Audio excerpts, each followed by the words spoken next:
Hi guys, for today's video guys is mga bulak na guys. Because tomorrow is Teacher's Day. Happy Teacher's Day to all teacher out there guys.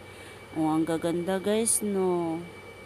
May pink, may yellow, red.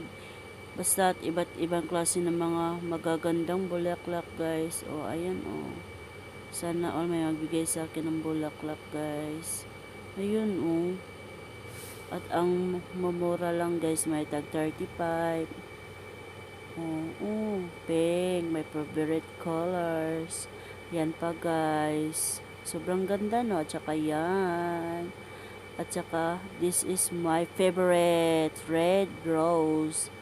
Ayan, at saka ang ganda no. Iba't ibang klase ng mga bulaklak guys.